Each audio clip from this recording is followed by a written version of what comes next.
وہ رات کے 2 بجے کمرے میں آیا۔ اس کا بس چلتا تو وہ آج کمرے میں آتا ہی نہ، پر اسے آنا پڑا۔ سپاٹ چہرے کے ساتھ وہ کمرے میں داخل ہوا تو کمرے کا حشر نشر بکھرا ہوا تھا۔ احشام ملک وہیں دروازے میں رک گیا۔ اسے سمجھ ہی نہ آیا کہ وہ کمرے کے اندر کیسے جائے۔ ہر چیز کو توڑ کے فرش کی زینت بنایا جا چکا تھا۔ روشنا اقبال نے پورے کمرے میں پرفیوم کی خوشبو پھیلی ہوئی تھی۔ ڈریسنگ مرر پر نظر پڑی تو وہ اپنے لب بیچ گیا۔ ایک گہرا سانس بھرتے اپنے اندر اٹھتے اشتعال پہ بمشکل قابو پایا۔ وہ دروازہ لاک کرتا اندر آیا تو وہیں ایک طرف ڈریسنگ مرر کے ساتھ سر جوڑے دلہن بنی بیٹھی روشنا نے دکھائی دی۔ وہ کہیں سے بھی ایک دن کی دلہن نہیں لگ رہی تھی۔ اس نے اپنے زیور، اپنے بناؤ سنگھار سب کچھ نوچ پھینکا تھا اور اب بس آنسو بہا رہی تھی۔ کیا بےہودگی ہے یہ! پورے گھر کا حشر نشر بگاڑا ہوا ہے تم نے۔ وہ اپنا موبائل اور والیٹ ایک طرف رکھتا اس کے پاس آیا۔ سختی سے پوچھنے لگا کہ اس کی آواز سنتی وہ لڑکی سر اٹھا کے اسے دیکھنے لگی۔ کمرے کا حشر نشر نظر آ گیا تمہیں؟ اور جو تم نے میری زندگی میں حشر نشر برپا کر دیا اس کا کیا؟ وہ اچانک ہی سامنے گھٹنوں کے بل بیٹھے ابشام ملک کا گریبان تھام گئی۔ اپنی حد میں رہو جھٹکے سے اپنا کالر چھڑوایا۔ دوبارہ ایسی حرکت کی تو وہ انگلی اٹھاتا وارن کر رہا تھا، ورنہ کیا؟ وہ بھی روشنا اقبال تھی، آج تک کسی سے دبی ہی نہیں تھی، جو اس کے سامنے موجود شخص سے ڈرتی، جس سے ہمیشہ آنکھوں میں آنکھیں ڈال کر بات کرتی آئی تھی۔ آج کیسے اسے اپنے شوہر کے مقام پہ فائز کر دیتی؟ پر ہائے اس کی پھوٹی قسمت، اس کے گھر والوں نے یہ فیصلہ کر دیا تھا۔ وہ تو چاہ کر بھی کچھ نہ کر پائی تھی، ورنہ اٹھا کے اس کمرے سے باہر پھینکوں گا، سمجھی تم؟ وہ اسے بازو سے تھامے غصے سے بولتا اسے اس کے پیروں پہ کھڑا کر گیا۔ 1 منٹ سے پہلے یہ سارا میس مجھے کلیئر چاہیے۔ وہ اپنی شرٹ کے کف لنکس کھولتا ہوا بھڑکا۔ سفید چہرہ اس وقت غصے کی تمازت سے لال بھبوکا ہو رہا تھا۔ میں کلیئر کروں؟ میں مائی فٹ! وہ اسے اکھڑے انداز میں بولتی اپنا لہنگا سنبھالے ڈریسنگ روم کی طرف کا رخ کر گئی اور راستے میں ٹوٹا کانچ اس کے پیروں میں چبھ گیا۔ وہ چیخ مارتی وہیں گرنے لگی کہ یکدم ابشام ملک نے آگے بڑھ کے اس کی کمر میں ہاتھ ڈالے، اسے باقی بکھرے کانچ پہ گرنے سے بچا لیا۔ اس کی پکڑ آہنی نازک کمر پہ محسوس کرتے روشنا نے سلگ اٹھی، چھوڑو مجھے، خبردار جو مجھے چھونے کی کوشش بھی کی تو وہ غصے سے پھنکاری، ایک تم ہی ہو پوری دنیا میں مجھے ملی ہو، مجھے چھونے کو، پیار کرنے کو، قریب آنے کو۔ ابشام ابراہیم ملک ترس رہا ہے نا؟ وہ کانچ سے خود کو بچاتا اسے لیے بستر کی جانب بڑھتا، ایک دم جھٹکے سے بستر پہ گرا گیا۔ اس پل ایک بار پھر روشنا کی چیخ نکلی، اپنی چونچ بند رکھو، کمرہ ساؤنڈ پروف نہیں، چیخیں مار رہی ہو، باہر سے کوئی گزر رہا ہوا تو کچھ اور ہی سمجھے گا۔ وہ اسے دانت پیس کے بولتا، اپنی شرٹ کے بٹن کھولتا ہوا بھڑکا، یہ تم یہاں کپڑے کیوں چینج کر رہے ہو؟ ڈریسنگ روم ہے نا، وہاں جاؤ۔ وہ تکلیف سے بری طرح دوہری ہونے کے باوجود پھر بھی اس سے پنگا لینے نہیں بھولی تھی۔ فار یور کائنڈ انفارمیشن، یہ میرا کمرہ ہے، میں جیسے چاہوں رہوں، بہتر ہوگا اپنے معاملات پر توجہ رکھو، مجھ پر نہیں۔ وہ جھٹکے سے اپنی شرٹ اتارتا ہوا دور اچھال گیا۔ ہی ڈفر! وہ اپنا پاؤں پکڑے اس میں سے کانچ نکالنے کی ناکام کوشش کرنے لگی۔ اس کا ہاتھ ہی نہیں ٹچ ہو رہا تھا تو کانچ کیسے نکالے، جبکہ ابشام ملک تو ایسے تھا جیسے اس کے علاوہ اس کمرے میں اور کوئی نہیں۔ اف! آنکھوں میں ڈھیروں آنسو بھرے وہ ابشام ملک کو دیکھنے لگی۔ نکاح سے پہلے وہ بہت زیادہ کیئرنگ تھا، اس کی ذرا سی تکلیف پر پاگل ہو جاتا تھا، اور آج جب وہ اس کمرے میں دلہن بنی بیٹھی تھی تو دیکھنا بھی گوارا نہ کیا۔ اس کی کانچ کی چبھن سے اس کی جان نکل رہی تھی۔ وہ غصے سے اپنی جگہ سے اٹھی، کہاں جا رہی ہو؟ وہ پھر ٹوک گیا، خودکشی کرنے۔ وہ تب کہ بولی، ذرا جلدی کرنا، میری جان کا عذاب ہو تم۔ اور ہاں، خودکشی کے لیے پہلے ذرا ایک کاغذ پر کچھ لائنیں گھسیٹ دینا کہ اپنی جان تم خود ہی لے رہی ہو، تاکہ مجھے مقدمہ نہ بھگتنا پڑے۔ وہ مستقبل کی پلاننگ بھی ساتھ ہی کرتا اسے جتا گیا، جیسے اس کے مرنے پر ابشام ملک کے فرشتوں تک کو کوئی فرق نہ پڑے گا۔ اب اسی کے انداز میں بولتا اسے حیران کر گیا۔ کبرڈ کی جانب بڑھتا اپنے لیے لوز شرٹ اور ٹراؤزر نکالنے لگا۔ اس نے پرواہ نہ کی اس لڑکی کی جسے اس وقت کانچ چبھا ہوا تھا۔ اس نے اس کمرے کی جو حالت کر دی تھی۔ اس کے بعد اب شام ملک اسے کوئی لفٹ نہیں کروانے والا تھا۔ اتنی تکلیف ہے میرے وجود سے تو کیوں نکاح کر کے لائے؟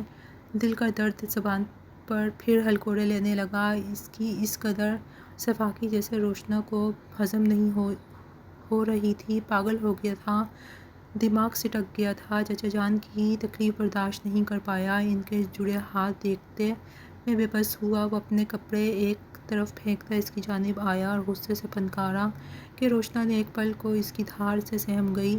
اس نے کب اب شام ملک کو یوں غصے کرتے دیکھا تھا؟ وہ تو ہمیشہ ہی دھیمے لہجے میں بات کیا کرتا تھا، کبھی ڈانٹتا تک نہ تھا، اور آج ساری کسر پوری کر رہا تھا۔ ترس ہی کھایا مجھ پر، کاش نہ کھاتے۔ وہ آنسو پوچھتے بولی، وہ آنسو جو صرف اب پانی کے قطرے تھے، بے مول۔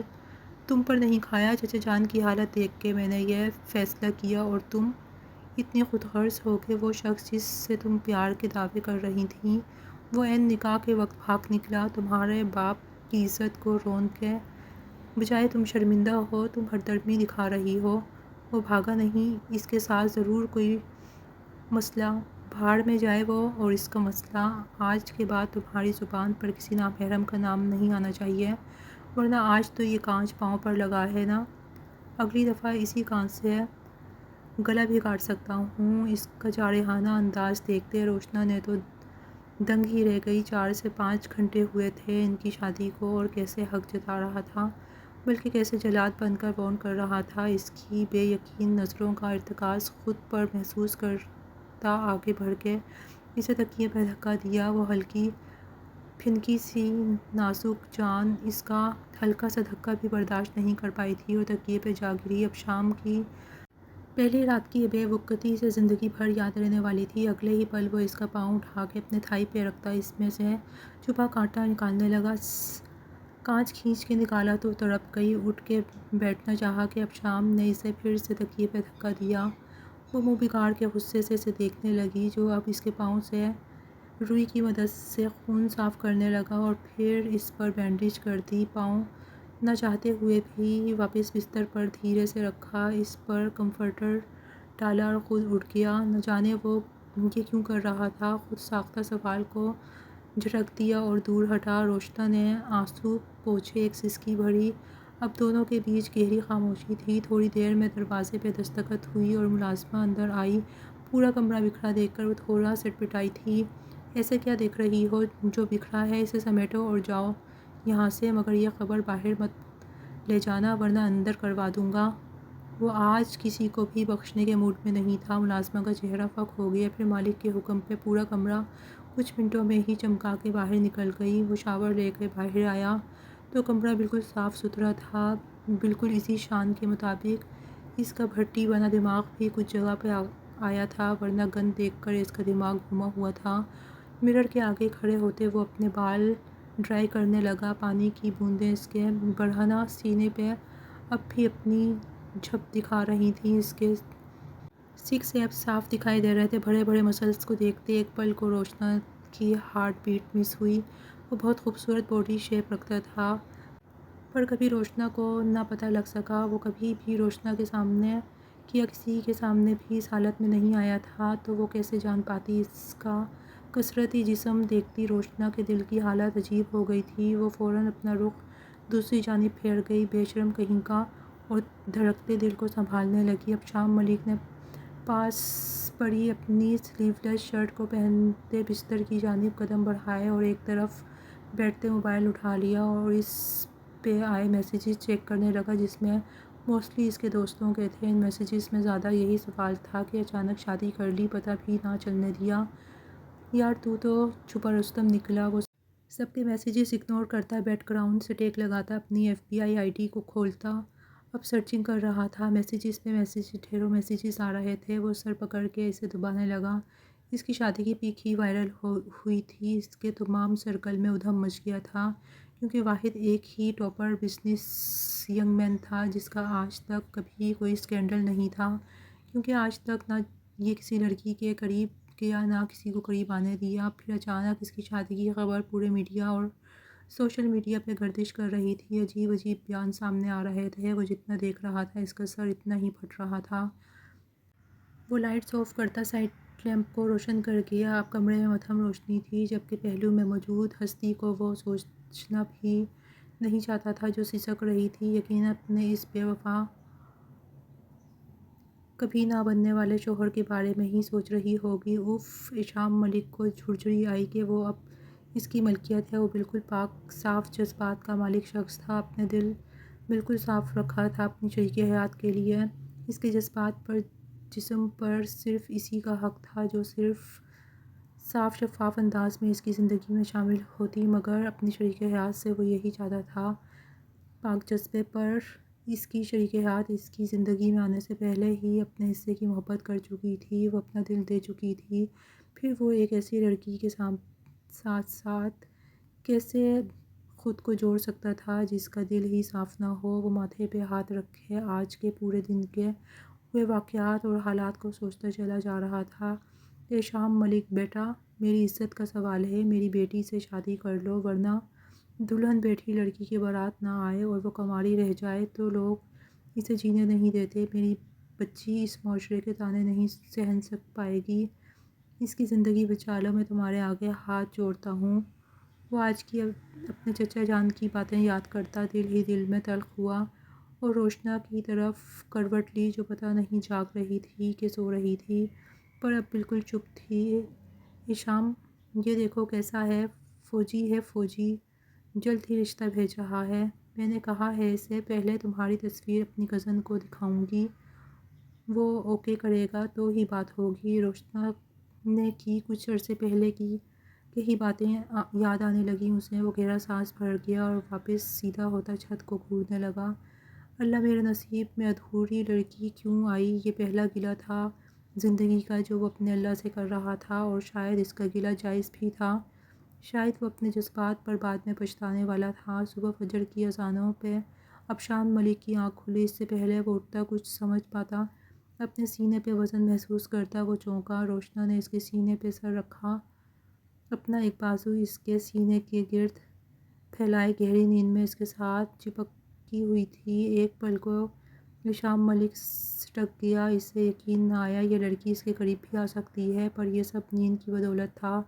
جاگتے میں تو منہ سے سانپ بچھو ہی نکلتے ہیں۔ احشام ملک سرنوی میں جھٹکتا، اپنے اندر کے جذبات کو پوری طرح ڈپٹ کے سلایا اور روشنا کے ہاتھ کو پیچھے کرتے اس کا سر تکیے پہ رکھنے لگا کہ وہ کسمکس آ کے اس کے مزید سینے سے چپک گئی۔ احشام ملک یکدم بے بس ہوا، اس کی نازکی کو محسوس کرتے احشام ملک کے گلے میں کانٹے چبھنے لگے۔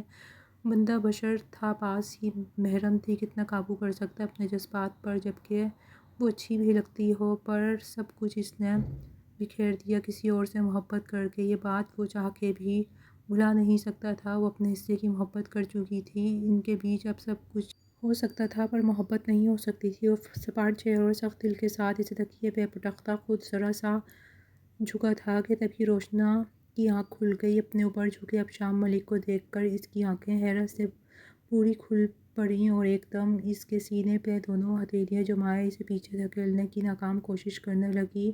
وہ اپنی جگہ سے ایک انچ بھی نہ ہلا، جبکہ بیچاری نازک سی روشنا کا سانس پھول گیا۔ پیچھے ہٹو، پورے سانڈ ہو، وہ دبا دبا چلائی۔ ایک ہی پل میں احشام نے اس کے دونوں ہاتھ اوپر تکیے میں پن کیے، اس کا دل دھک سے رہ گیا۔ اپنی حد میں رہو، ساری رات میرے اوپر چڑھ کے سوئی ہو تم، سچ تمہارا بستر نہیں ہے، سمجھی؟ آئندہ مجھ سے دور ہو کے سونا، ورنہ کاؤچ موجود ہے، عزت کا زیادہ خطرہ ہے میرے پاس سونے سے، تو میرے بستر پہ آئندہ مت سونا۔ وہ اسے خونخوار نظروں سے دیکھتا اپنی بات کہے پیچھے ہٹ گیا، جبکہ اس معصوم کی نظریں تو اس کے بھاری بھاری مسلس پہ تھیں جو بے انتہا پھولے ہوئے تھے، تبھی شرٹ کے اندر تو دکھائی نہیں دیے، اور اب تو وہ کیسے اپنی باڈی کو رات سے اس کے سامنے شو آف کر رہا تھا۔ وہ باتھ روم میں جا چکا تھا۔ اس کی یہ عادت بہت اچھی تھی کہ وہ 5 وقت کی نماز ادا کرتا تھا۔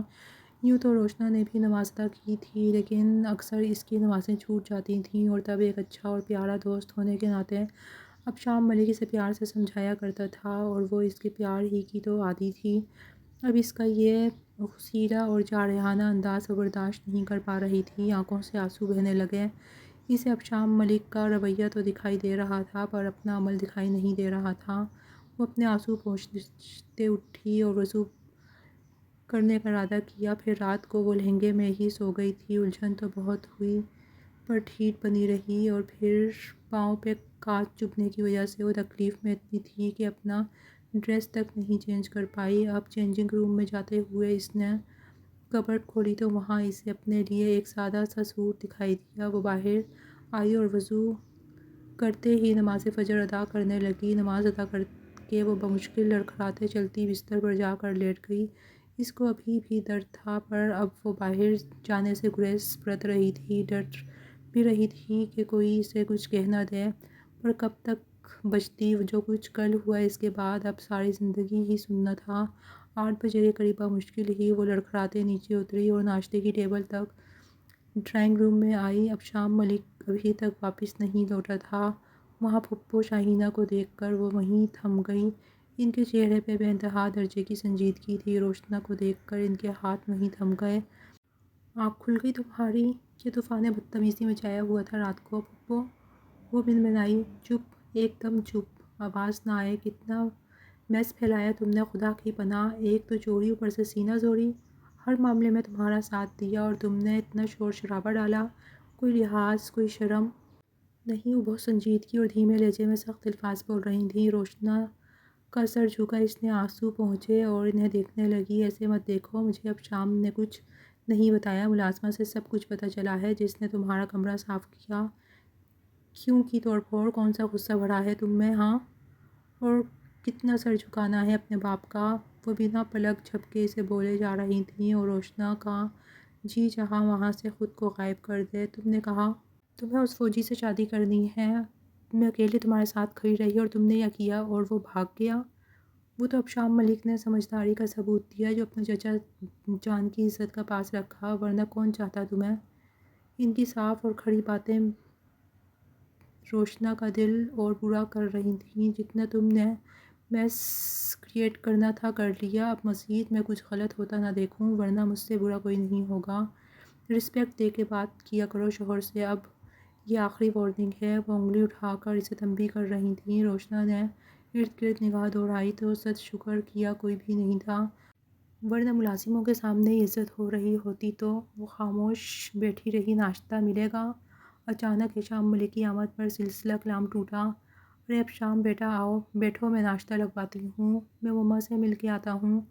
وہ ایک نظر روشنا پہ ڈالتا ماں کے کمرے کی جانب بڑھنے لگا۔ روشنا تم بھی جاؤ، تم بھی مل لو، تم دونوں کا ہی پوچھ رہی تھیں صبح سے پھپھو۔ میرا پاؤں؟ روشنا نے خود کو بچانا چاہا، اوپر سیڑھیاں اتر کے نیچے آئی۔ ہوں نا، اب 2 قدم چل کے اندر کمرے تک چلی جاؤ گی تو کوئی فرق نہیں پڑ جائے گا۔ انہوں نے ہلکا سا گھورا تو وہ منہ بناتی انہیں دیکھتی ابشام کے ساتھ قدم اندر کی جانب بڑھا گئی۔ وہ یہ نہ بول سکیں کہ اپنی مشکل سے وہ سیڑھیاں اتر کے نیچے آئی ہے، پر اب خاموش رہنا ہی مناسب تھا۔ دروازے پہ دستخط دینے دونوں ہی اندر داخل ہوئے۔ ارے آ جاؤ میرے بچوں، میری آنکھوں کی ٹھنڈک۔ وہ انہیں دیکھتے بے انتہا خوش ہوئیں اور اٹھ بیٹھیں۔ لیٹی رہیں مما، طبیعت کیسی ہے اب؟ میڈیسن لی ہے آپ نے؟ وہ ان کا ماتھا چومتا اب ان کی میڈیسن دیکھ رہا تھا۔ ہاں بیٹا لے لی تھیں، تم یہاں آ کے بیٹھو میرے پاس، آتے ہی میڈیسن کے پیچھے پڑ جاتے ہو۔ ارے میری جان، یہ پاؤں کو کیا ہوا؟ روشنا کے پیر پہ بینڈیج دیکھ کر وہ پریشان ہوئیں۔ وہ چوٹ لگ گئی؟ زیادہ نہیں لگی تائی امی، بس یوں ہی۔ وہ دھیرے سے صفائی دے گئی، جبکہ ابشام نے بس اسے ایک نگاہ دیکھا۔ بیٹا دھیان سے چلا کرو، شکر ہے زیادہ چوٹ نہیں آئی۔ ابشام بیٹا ڈاکٹر کے پاس لے جانا روشنا کو۔ نہیں تائی امی، میں ٹھیک ہوں۔ وہ فوراً ہڑبڑائی۔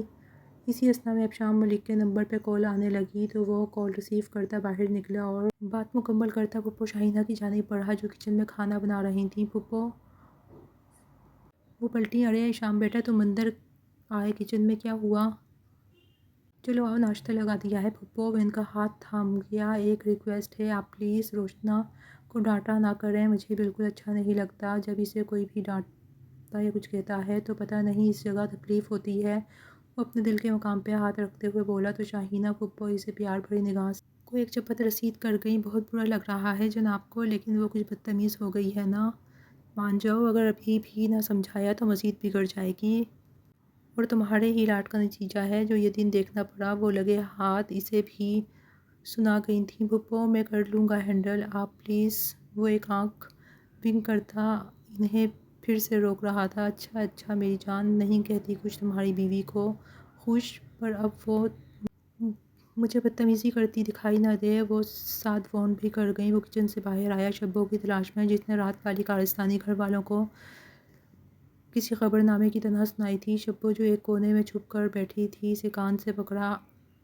آہ ایشام جی چھوڑے نا، ایشام کی بچی، تمہیں وارن کیا تھا نا کہ خبر باہر نہ جائے، پھر تمہاری زبان کو لگتا ہے تالا لگانا ہی پڑے گا۔ وہ اس کا کان نرمی سے مروڑتے بولا، مجھے بھی تو آپ کا رات والا انداز ہضم نہیں ہوا تھا۔ کہاں ہمارے سویٹ سے اب شام میاں، اور کہاں وہ رات والا جلاد؟ ایک رات کی بیچاری دلہن کو بھی ڈرا دیا۔ مجھے ذرا بھی اچھا نہیں لگا۔ وہ نور روٹھے لہجے میں بولی، اچھا بڑی ہمدردی ہو رہی ہے، اب میں اس کے گھر والوں کو اس کی شکایت لگاتی ہوں۔ خبردار، آخری بار زبان سے سمجھا رہا ہوں، اگلی بار کسی اور طریقے سے سمجھاؤں گا۔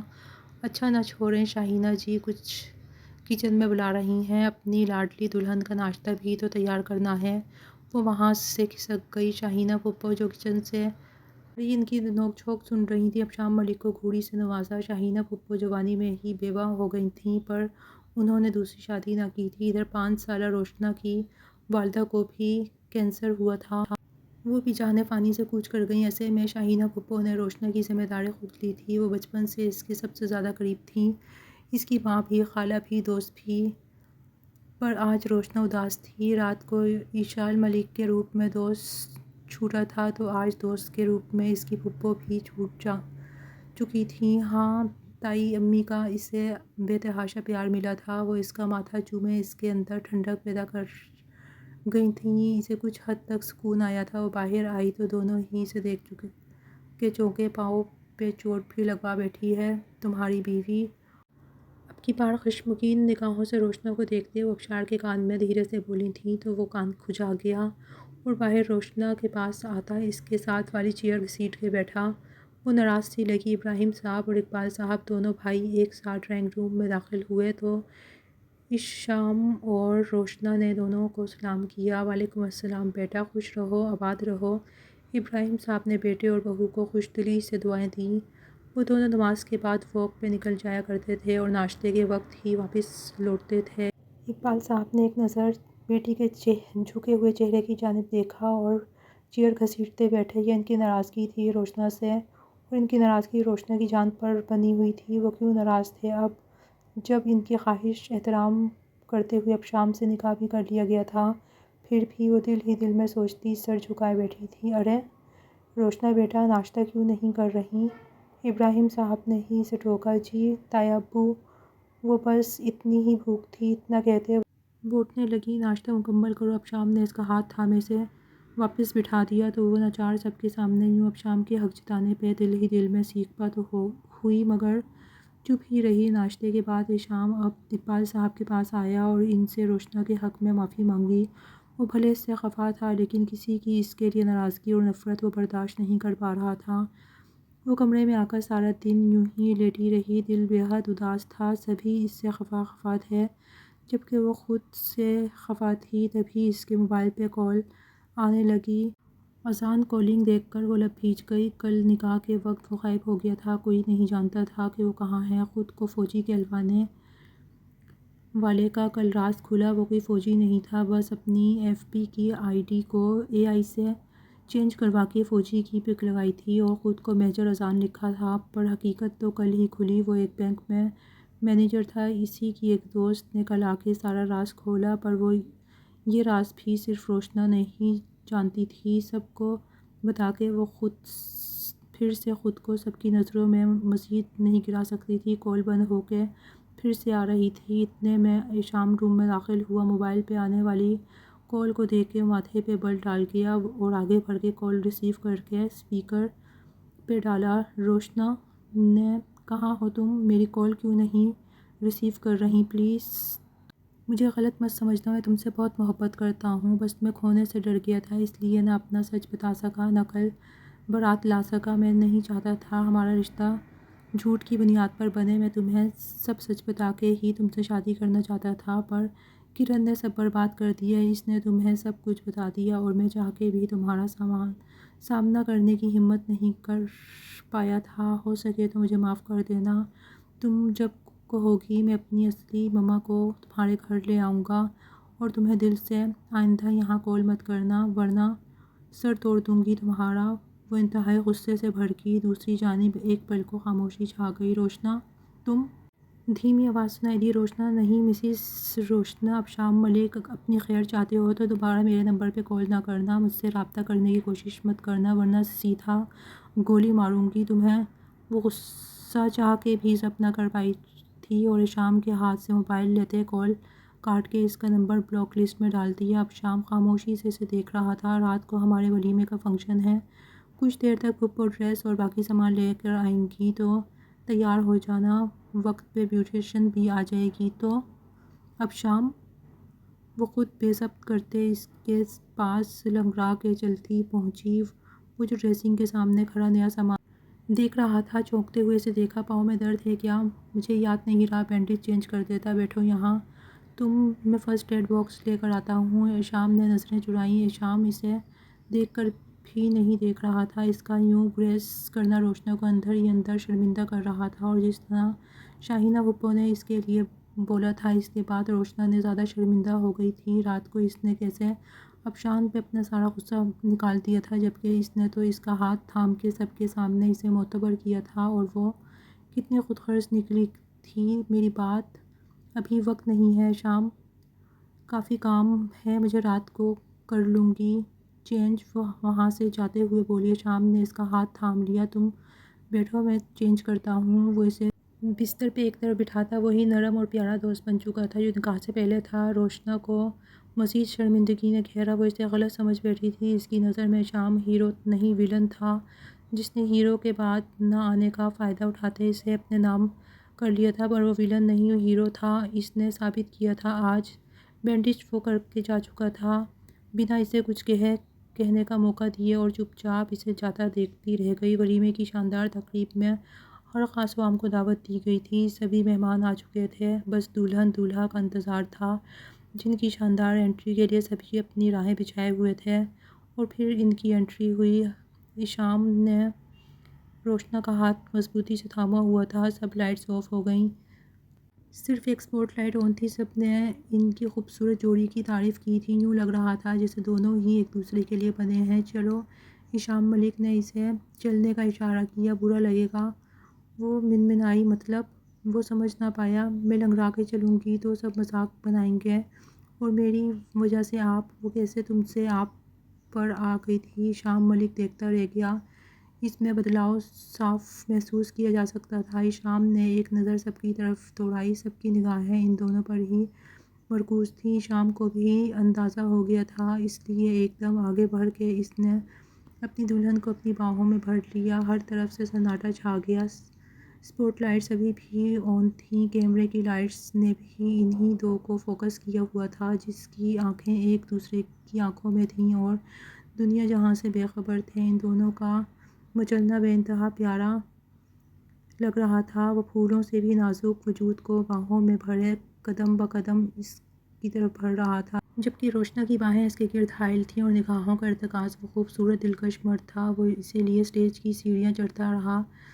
شاہینہ پھپھو نے بہت پیاری بھری نظروں سے انہیں دیکھا اور ان کا صدقہ اتارا۔ اسٹیج پہ اس وقت وہ دونوں چھائے ہوئے تھے، ہر ایک کی نگاہ کا مرکز بنے تھے۔ روشنا نے پہلی بار گھبرا رہی تھی، شام ملک کا ساتھ ہی تھا کہ کسی کی جرأت نہ ہو سکی اس پہ انگلی اٹھانے کی، اس کے کردار پہ انگلی اٹھانے کی۔ اس کا محافظ بن گیا تھا وہ۔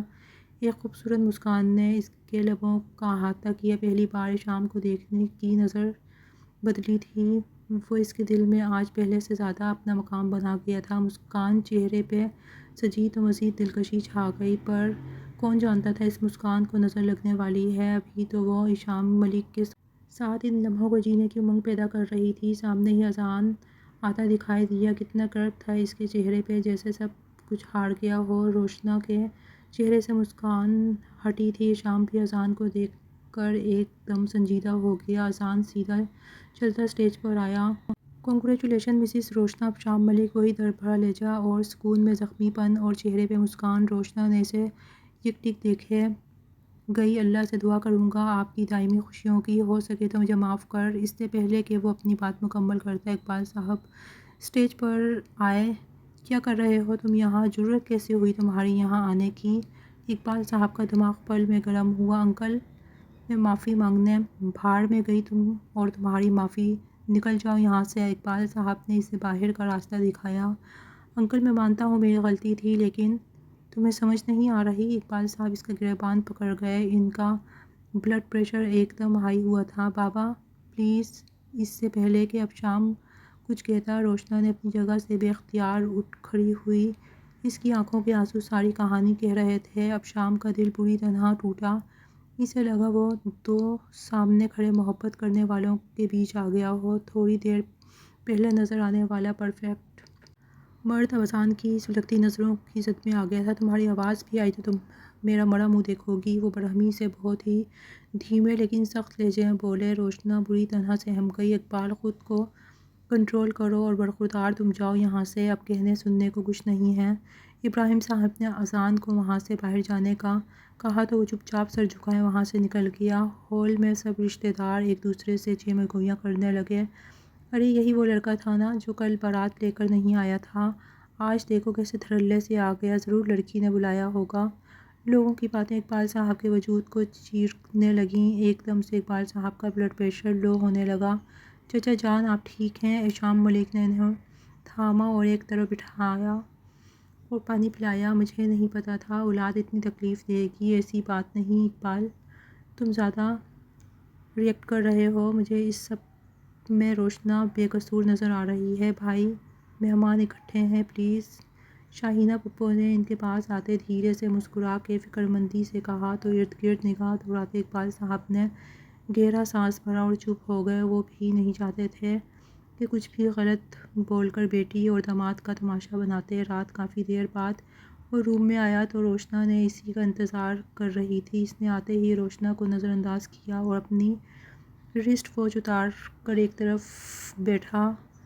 احشام، اس نے نرم لہجے میں اسے پکارا۔ روشنا پلیز، میں ابھی کچھ بھی بات کرنے کے موڈ میں نہیں ہوں۔ وہ اپنا سر اپنی ہتھیلیوں پہ گرا گیا۔ پلیز احشام سن تو لیں، آپ بھی مجھے غلط سمجھیں گے تو۔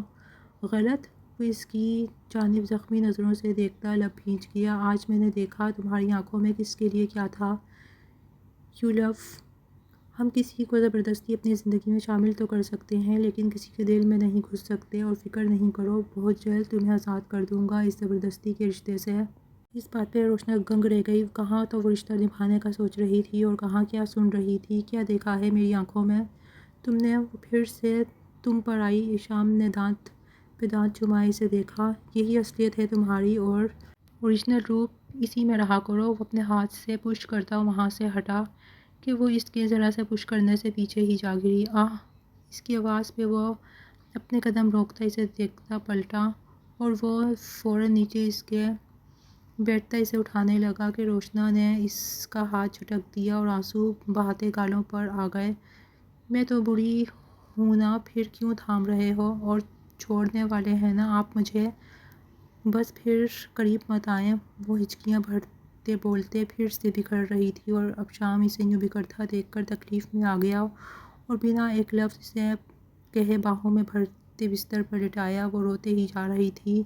بہت برے ہیں آپ، غلط فہمیوں میں پیدا ہونے والے سوالوں کا جواب خود ہی دینے لگے تو پھر سب کچھ بکھر جاتا ہے اور میں نہیں چاہتی کہ کچھ بکھرے۔ میں ایک بار غلطی کر چکی ہوں، دوبارہ نہیں کرنا چاہتی۔ مجھے کوئی آزادی نہیں چاہیے اب شام، مجھے آپ کے ساتھ گھر بسانا ہے، اتنی ہی بات آپ کو سمجھ نہیں آتی؟ وہ ہچکی بھرتے بولی اور اپنے آنسو پوچھنے لگی۔ اب شام ملک کو ایک ٹک اسے دیکھے جا رہا تھا۔ وہ چھوٹی سی لڑکی کل سے رو رہی تھی۔ ڈریس چینج کرو، ریلیکس ہو جاؤ اور سو جاؤ، صبح بات کریں گے۔ وہ نرمی سے بات کرتا اٹھنے لگا۔ مجھے لیکچر نہ دیا کریں، چڑ ہوتی ہے، اور فکر تو بالکل نہ کیا کریں تو بہتر ہے۔ وہ منہ بناتے ناراضگی سے کہتی اٹھی کہ اب شام نے اسے کھینچ کے واپس تکیے پہ گرا دیا۔ تم پیار کی بات سنتی نہیں، جب میں نے زبردستی کی نا پھر بیٹھ کے سوں سوں کرنے لگو گی۔ وہ اس کے اطراف میں ہتھیلیاں جمائے اسے پیار سے کہتے اس کی آنکھیں پوچھنے لگا۔ پیچھے ہٹیں، مجھے آپ سے بات نہیں کرنی۔ وہ اب ناراضگی کا اظہار کر رہی تھی۔ ناراض ہو گیا؟ میرا چھوٹا سا بچہ، وہی لب و لہجہ محسوس کرتے روشنا نے روتی آنکھوں سے اسے دیکھا، جو اس کے اوپر تو جھکا ہوا تھا لیکن اس سے 1 انچ کے فاصلے پر تھا۔ اس کا وہی پیار دیکھتے روشنا نے ذرا سا اوپر ہوتے اس کے گلے کے گرد بازو حائل کیے۔ وہ ذرا سا جھکا تھا اور خود کو اس پر گرنے سے بچایا۔ وہ شدت سے اس کے گلے لگی تھی۔ اب شام کے چہرے کو مسکان نے چھوا اور ایک ہاتھ کے سہارے خود کو سنبھالے، دوسرا ہاتھ اس کے گرد لپیٹا۔ روشنا کے دل اور دماغ میں سکون کی لہر دوڑ گئی۔ اس نے سکون سے آنکھیں موند لیں۔ کتنی دیر یوں ہی گزر گئی۔ اب شام نے ذرا سا پیچھے ہوتے اس کی جانب دیکھا تو وہ اس کے سینے میں چھپنے کی کوشش کرنے لگی، جیسے اسے اس سے ہی چھپنا تھا اور اس کے اندر ہی چھپنا تھا۔ اس کا چہرہ اوپر کو اٹھاتے وہ اس کے ماتھے پہ لب رکھ گیا۔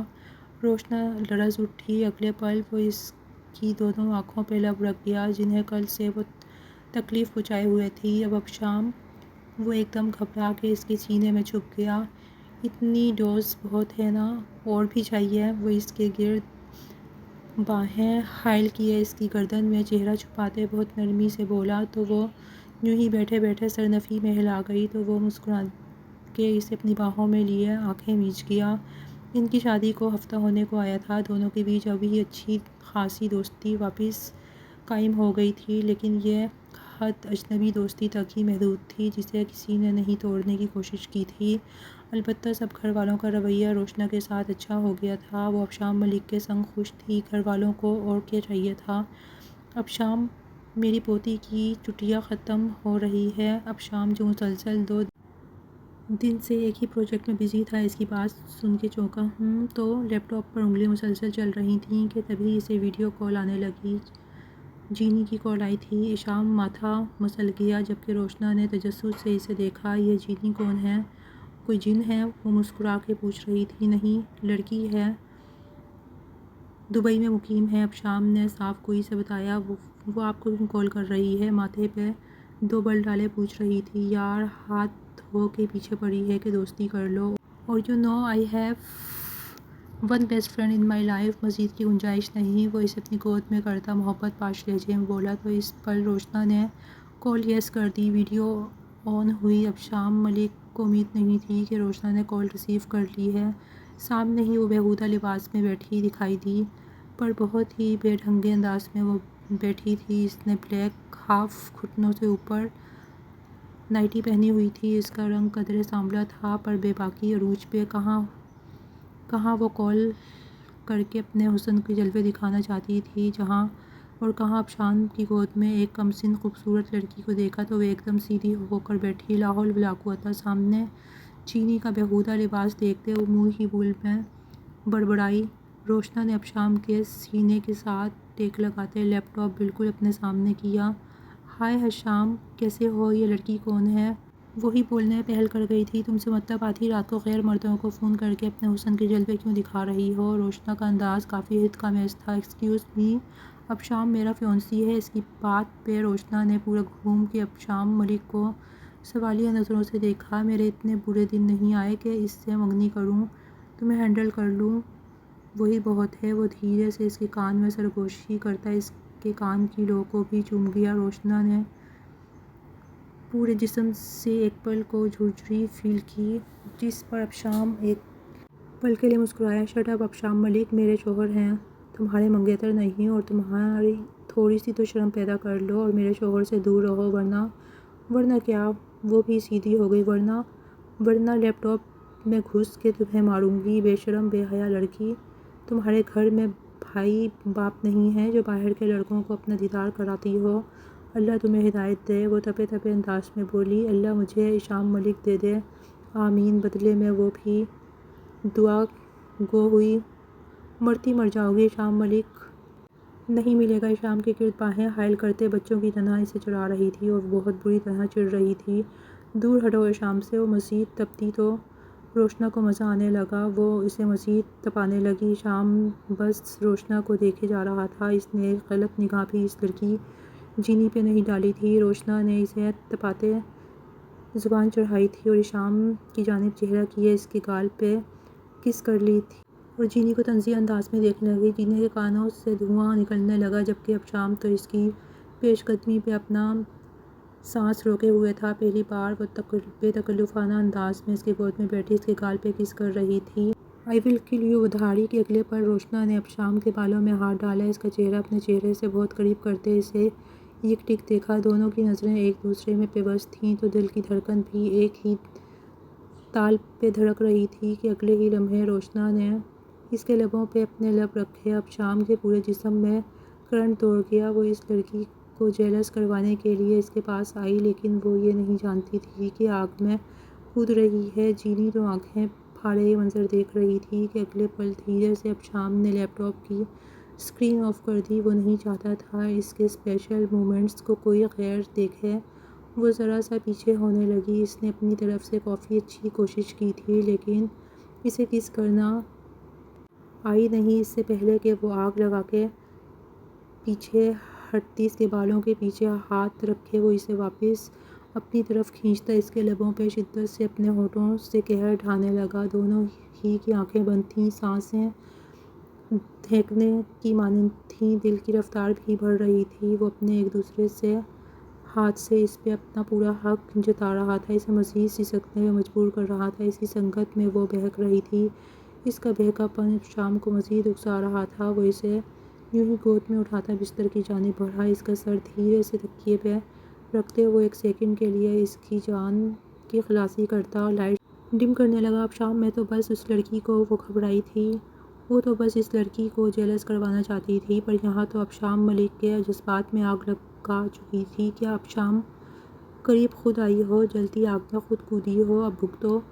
اتنا کہتے وہ اپنی شرٹ ایک جھٹکے سے اتارتا دور اچھال گیا۔ اس پر سایہ فگن ہوتے وہ کمفرٹر اوڑھ گیا۔ دونوں ہی کمفرٹر کے اندر گم ہو گئے۔ آخر کار دونوں نے ایک دوسرے کو دل سے اپنا لیا تھا۔ صبح جب روشنا کی آنکھ کھلی تو سورج کی کرنیں کمرے میں داخل ہو چکی تھیں۔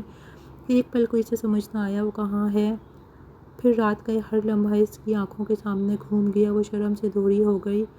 اس نے خود کو دیکھا جو ابھی بھی ابشام کی مضبوط باہوں کے حصار میں تھی۔ ابشام ملک کے برہنہ سینے پر سر رکھے وہ پرسکون نیند سوئی تھی۔ یہ وہی شخص تھا، اس سے پہلی رات وہ خوف کھا رہی تھی۔ آج اسی کا وجود اس کی پناہ گاہ بن گیا تھا۔ وہ دھیرے سے اس کے حصار سے نکلنے لگی کہ ابشام کی گرفت اس کی کمر پر مزید سخت ہو گئی۔ "کہاں بھاگ رہی ہو؟" صبح صبح ابشام کی نیند میں ڈوبی بھاری آواز نے اس کے دل کی دھڑکنیں بے ترتیب کر دیں۔ "اوہ ناشتہ پھپھو" وہ بہانے تراشنے لگی۔ ابشام نے آنکھیں کھولیں اور مسکرا دیا۔ وہ رات والا جلاد اب ایک بے حد دلکش شوہر لگ رہا تھا۔ "پھپھو کو بعد میں دیکھ لیں گے، پہلے اپنی اس شرارتی بیوی کو تو دیکھوں جس نے رات مجھے سونے نہیں دیا۔ وہ اسے اپنی طرف کھینچتا اس کے بالوں میں چہرہ چھپا گیا۔ روشنا نے چہرہ شرم سے لال ہو گیا۔ "ابشام پلیز چھوڑیں مجھے"۔ "کیوں چھوڑوں؟ تاکہ تم دوبارہ سے جا کر اس جینی جیسی لڑکیوں کو جلا سکو"۔ اس کی بات پر روشنا کو رات کا منظر یاد آ گیا تو وہ جلد سے سر جھکا گئی۔ آئندہ ایسی حرکت کی تو ابشام نے اسے وارننگ دی تو کیا؟ روشنا نے ہمت کر کے پوچھا۔ "تو انجام اس سے بھی زیادہ سنگین ہوگا مسز ابشام ملک"۔ وہ اس کی ناک کو دھیرے سے دباتا بولا اور پھر اس کے ماتھے کو چوم لیا۔ اس پل روشنا نے کچھ طے کر لیا تھا۔ اس نے ابشام کے سینے پہ ہاتھ رکھا۔ "ابشام آپ اب بھی مجھ سے ناراض ہیں اس بات پر کہ"۔ وہ کہتے کہتے رک گئی۔ ابشام کا چہرہ سنجیدہ ہوا۔ وہ جانتا تھا وہ احسان کی بات کر رہی ہے۔ "تمہیں کیا لگتا ہے"؟ روشنا نے نفی میں سر ہلایا۔ "مجھے نہیں معلوم، پر میں جانتی ہوں میں نے آپ کو بہت تکلیف دی ہے۔ وہ سب میرا پاگل پن تھا ابشام، ایک دھوکہ تھا۔ اصل سچ تو آپ ہیں، میرا آج، میرا کل، سب کچھ آپ"۔ اور ایک ہی سانس میں سب کچھ کہہ گئی۔ وہ آنکھوں میں آنسو لیے اسے دیکھتے بولی۔ ابشام کے دل کو جیسے سکون مل گیا ہو، وہ اسی ایک اقرار کا منتظر تھا۔ اس نے روشنا کو سینے میں بھینچ لیا۔ "مجھے معلوم ہے، اور اب مجھے اس پاگل پن سے کوئی فرق نہیں پڑتا، کیونکہ تم پر اب صرف میرا حق ہے"۔ تمہارے دل پر بھی 1 سال بعد یونیورسٹی کا ہال طلباء اور ان کے والدین سے بھرا ہوا تھا۔ روشنا آج بہت خوش تھی۔ اس نے آخر کار اپنی ڈگری مکمل کر لی تھی۔ اس پورے 1 سال میں ابشام ملک نے اس کا ہر قدم پر ساتھ دیا تھا۔ وہ ایک بہترین دوست سے ایک بہترین شوہر بن چکا تھا۔ "I am so proud of you Roshna". Absham Malik نے اسے پھولوں کا گلدستہ دیتے ہوئے اس کا ماتھا چوما۔ آج وہ سب کے سامنے اس پر اپنا حق جتاتا تھا۔ تھینک یو ابشام، یہ سب آپ کے بغیر ممکن نہیں تھا۔ روشنا نے اس کا ہاتھ تھام لیا۔ روشنا ایک جانی پہچانی آواز پر دونوں نے مڑ کر دیکھا۔ سامنے اذان کر رہا تھا، وہی شکست خوردہ چہرہ لیے۔ ابشام ملک کے ماتھے پر بل پڑے مگر وہ خاموش رہا۔ کیسی ہو؟ میں بہت خوش ہوں اذان، یہ میرے شوہر ہیں ابشام، اور میں مسز روشنا ابشام ملک ہوں۔ روشنا نے بنا کسی جھجک کے اپنا تعارف کروایا۔ اس کے لہجے میں اب کوئی پچھتاوا نہیں تھا۔ میں جانتا ہوں، میں بس تم سے اس سب کی معافی مانگنے آیا تھا۔ جو ہوا اچھا ہوا اذان، روشنا نے اس کی بات کاٹی۔ اگر وہ سب نہ ہوتا تو مجھے کبھی پتہ نہ چلتا کہ میرا اصل ہمسفر کون ہے۔ آپ بھی اپنی زندگی میں آگے بڑھیں۔ اس نے بہت شائستگی سے بات ختم کی۔ اذان کے پاس کہنے کو کچھ نہیں بچا تھا۔ وہ سر جھکا کر وہاں سے چلے گیا۔ ابشام نے روشنا کی طرف دیکھا۔ اس کی آنکھوں میں فخر اور بے پناہ محبت تھی۔ تم نے آج مجھے دنیا کا سب سے خوش قسمت انسان بنا دیا روشنا۔ اس بات پہ روشنا مسکرا گئی۔ ابشام نے ایک بکھری ہوئی لڑکی کو سنبھالا تھا، آج ان کی محبت مکمل ہو گئی تھی۔